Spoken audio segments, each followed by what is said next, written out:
Hello बच्चों, कैसे हैं आप लोग। आशा करती हूँ कि आप सभी अच्छे होंगे। बच्चों, शुरू करते हैं आज का अध्याय। माँ मुझको बंदूक दिला दो।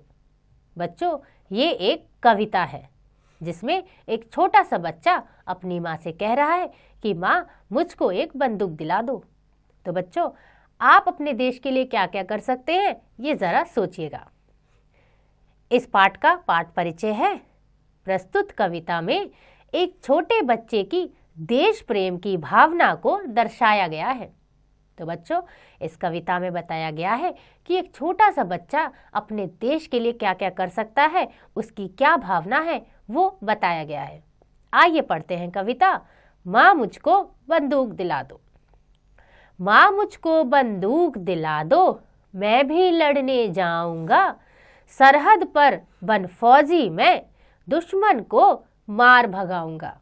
बच्चा कह रहा है कि माँ मुझे एक बंदूक लाकर दे दो, मैं भी लड़ने जाऊंगा।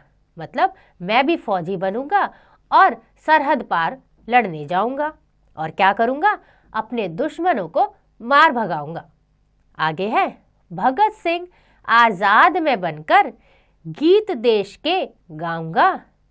बस भारत माँ के कदमों में शीश में अपना झुकाऊंगा।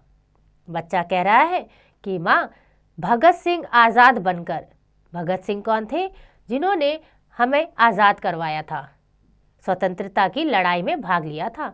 तो बच्चा कह रहा है कि मैं भी वैसा ही बनूंगा और हमारे देश के गीत गाऊंगा। माँ के यानी भारत माँ के कदमों में मैं अपना शीश यानी सर झुकाऊंगा।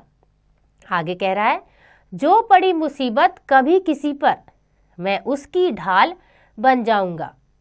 दुश्मन के अंत की खातिर मैं उसका काल बन जाऊंगा। बच्चा कह रहा है कि जिसको भी मेरी ज़रूरत पड़ेगी, जब भी कोई मुसीबत होगी देश पर, मैं सबसे आगे खड़ा होऊंगा, मैं ढाल बन जाऊंगा उसकी और दुश्मन का अंत कर दूंगा और दुश्मन का एक काल बन जाऊंगा, यानी दुश्मन को भगा दूंगा। आगे है, ना दुखी किसी को होने दूंगा, मैं इतनी खुशियां लुटाऊंगा। तुझसे जो किया ये वादा, वो मैं मरते दम तक निभाऊंगा। तो बच्चों, वो छोटा सा बच्चा माँ से कह रहा है कि मैं माँ किसी को दुखी नहीं होने दूंगा, मैं इतनी खुशियां ला कर दूंगा सबको। जिसको मैंने जो वादा किया उसे मैं मरते दम तक उसे निभाऊंगा।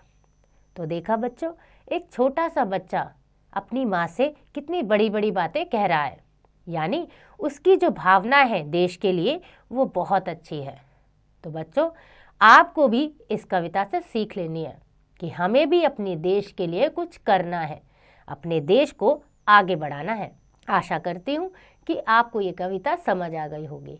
इसका अभ्यास आप स्वयं कीजिएगा।